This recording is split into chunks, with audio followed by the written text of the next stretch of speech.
Hello everyone, my name is David. Welcome back to a video. This is a weird video. It's kind of going to be a little bit rambly, a little unedited, but it's how the internet works. We're just going to be talking about a topic here, hopefully helping you guys out here. The internet's crazy, networking is crazy. You see it all the time, you deal with it every day, but sometimes it's complicated how it works. Hard to understand. So hopefully I can break that down a little bit for you guys. So we'll start with an end device here. We'll start with a computer and a phone. That's what we have right now. The next thing that we're typically going to throw into a network is, for a phone, we're probably going to talk to what's called an access point. So we'll get that put in place. Because we're wireless here, we have to talk to something that can deal with wireless. Computers, mostly they're just wired unless you're working on a laptop, which, so we'll work through both of those. So the phone talks to an access point, so we'll add an access point here, a wireless device. Phone, we'll get that connected here. Our phone will reach out, thank you Vizio, we'll reach out to our access point, and that's how it talks. Now our access point is now our data is pretty much the same, right? From the phone we go to now a wired network. Our computer just starts off with a wired network. So now these guys are really at the same spot, and they'll connect both to what's called a switch. So we'll throw this here. We'll get this guy, this computer will be connected to our switch. Our access point will be connected to our switch. And now these guys can technically talk to each other. Because they're all physically connected to that switch. The next thing we'll have on a network is typically what's going to be a router. So we'll throw a router in here. Just a pretty, routers are pretty simple. Routers route, that's what they do. So we'll throw a router here. If I can get the connection to work. There we go. The next thing is we'll probably talk to like a modem. Is a very common network setup. Unfortunately, this is all kind of varied, but this is your generic, your basic network here. And then a modem will typically talk to another form of modem, because what a modem does is it modulates and it demodulates. It changes the traffic type. So if you're going from a fiber optic cable to an Ethernet cable, you need a modem, because those don't work. They don't just plug into each other. This modem has to change the transfer type, the data type. You run through a modem, a couple modems, just to change your cable type. A modem doesn't do much except pretty much make it to where you can plug a fiber line or an Ethernet cable into a fiber line coming in, or a coax line coming into your building. That's all a modem does, is it just changes what you can connect. So it really doesn't matter how many we have. It doesn't really do much except connect devices. So we'll connect these guys. We'll connect it to two modems. Here's where it gets fun. Basically, the internet is a bunch of routers that get stuff to talk to each other. So I'm throwing a bunch of routers out here. And then we'll work from there.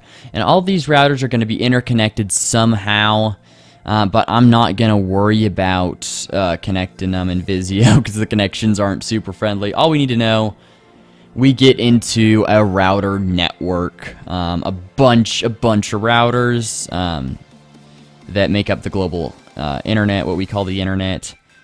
And then these guys eventually will find our server that we wanna go talk to here. Maybe it's Google, maybe it's Apple, or Amazon, or who knows? Maybe we just tried to web browse to a Google search. We're talking to Google here. But that's really how it works for now. How the physical connection happens. Something I want to talk about before we get too far in is networking models, networking theory. It's both the OSI and the TCP model are our typical common models. This is the OSI model here. This is the TCP/IP model. They're the same information, but this is how the internet works. You have the physical connection. You know, you have that you have the cable that connects the two. Then you have your data link. If you plug into a switch, like a computer into a switch or something, you'll see like a link light, a green kind of light come up. That's really your data link layer. And that means that the MAC addresses can see each other. Like those devices, the physical parts of those devices are running. The physical connection, the link section. A MAC address is assigned to any network card. Devices with multiple network cards will have different MAC addresses. Realistically, a MAC address is just a serial number, basically. It's a number that is assigned to one device solely. It's put on by the manufacturer. Each manufacturer of network cards pretty much has their own start to them. But every device has an individual MAC address, and it's unique to that device. And that's really the basic way that networking communicates. At the bare grounds, when you have connection communication, it's with a MAC address. And that is what we call a frame. A frame is any piece of information leaving from one network card, like from our computer talking to our switch. That's what's called a frame. That functions at layer 2 of the OSI model. The third layer is, we have the network layer. The network layer is where we deal with IP addresses. Now, IP addresses are what are called logical addresses. They are not physical. They're not a serial number. They're just generically, randomly, assigned logical addresses. You might have on your home network, you probably have like a 192.168.1.1.2, or sorry, .0.1, kind of an address for your routing, your NAT routing device. And that's a pretty common IP address for an internal simple home network. And you can see internal addresses all over the place. There are 3 blocks of reserved IP addresses solely reserved for internal. And those start at 192.168. Anything starting in a 192.168 will be an internal address no matter what. Every single time 192.168 is internal. You'll never find that on the internet, on another server, anywhere. But you'll only find that on local networks for just computers talking to each other. The next block is 172, and I believe it starts at 16 through 29. Anything starting in 172.16 through 172.29 is an internal reserved address as well. Same thing, you'll never see it on the global internet. The next one is anything starting in a 10. Anything, if it starts with a 10, it's internal. And that's typically what's going to be assigned to these computers. And that is a layer 3 number address. Often these addresses get handed out by DHCP, Dynamic Host Control Protocol. Pretty much means you have a router or a server that is handing out IPs to all network devices so that they can communicate. Sometimes you have like static IPs on maybe printers, maybe servers, something like that, just for uniformity and just ease of access to those devices. That's a layer 3 address. Packets function at layer 3. A packet is a piece of information with IP addresses. And we can talk about packets real quick. Here's a basic packet. And I apologize here. The bottom link is, this is a frame. Now, a frame header and a frame footer just contain pretty much like MAC address information. This is still the same piece of information that goes out of your computer. This is like the raw piece that goes out. Eventually it hits a router, and a router says, I don't care what the frame information is, because all I want is the packet. This bit here's the packet where it has an IP header. And that tells that router, hey, where do I send this data? Where do I route this data to? Because it'll say a to address and a from address. And that is where the function natting comes in. NATing is what makes it to where our 192.168 network is not accessible from the global internet.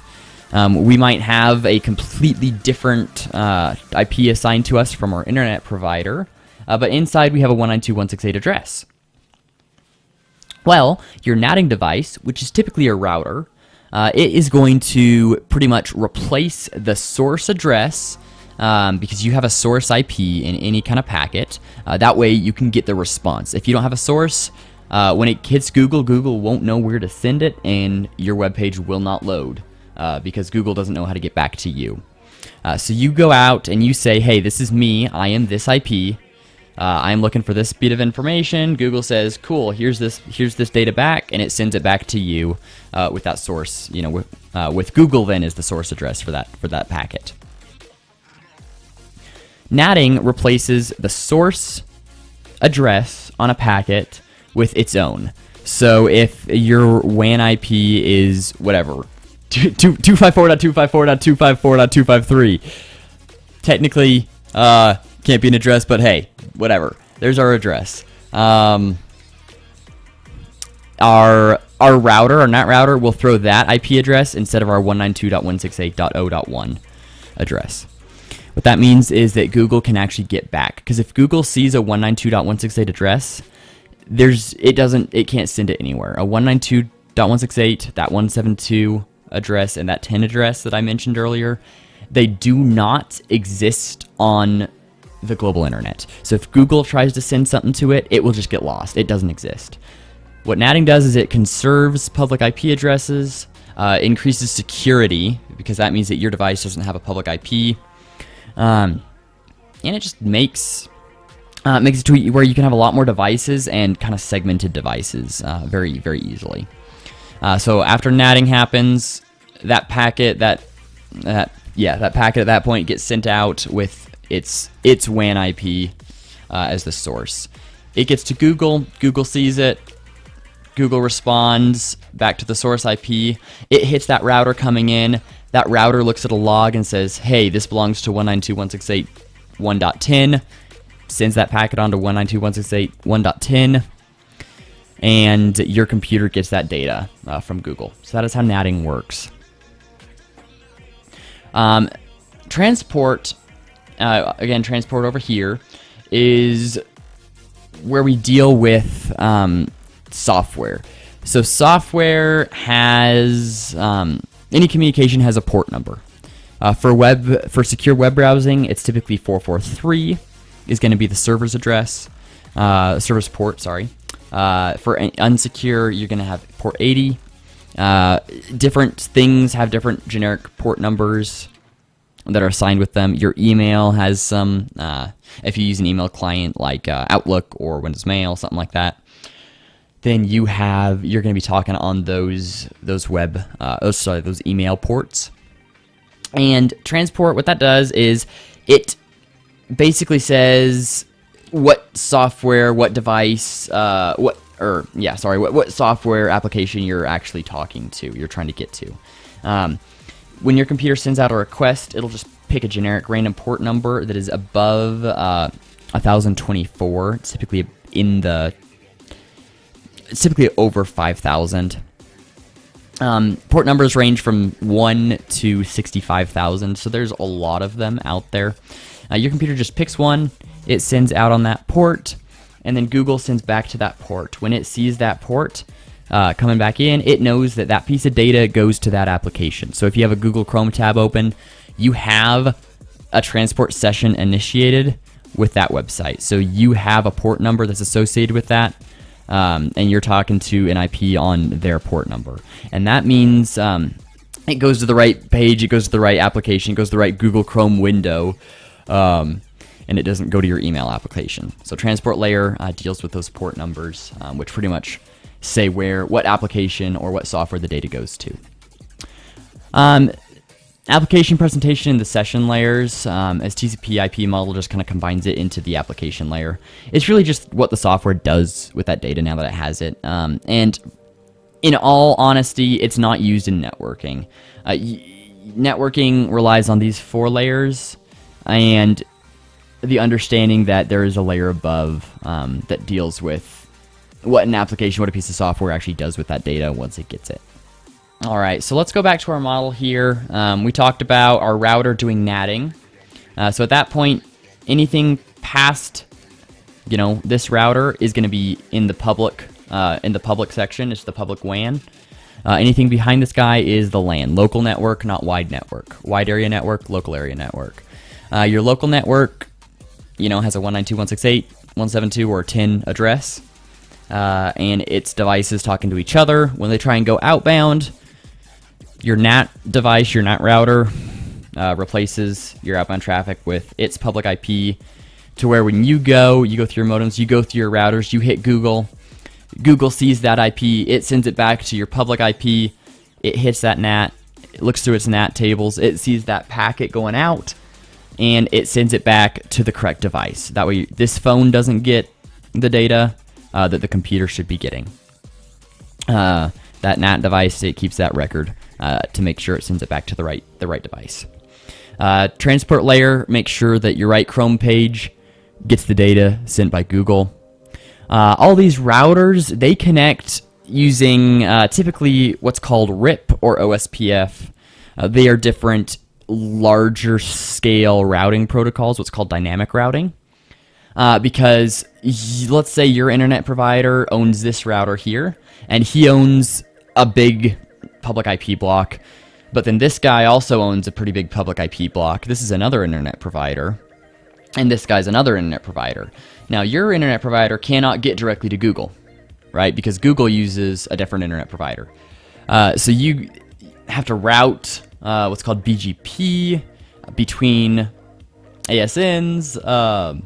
Pretty much means that your internet providers talk to each other, and that this internet provider can use this internet provider to get to this internet provider, which then can get you to Google. Dynamic routing also means that maybe it's faster to go this way, even though it's longer. It might be that this link right here is very bad. So your internet provider, instead of just saying, oh no, you can't get to Google, it goes around. It uses that dynamic routing to go around and still get to Google.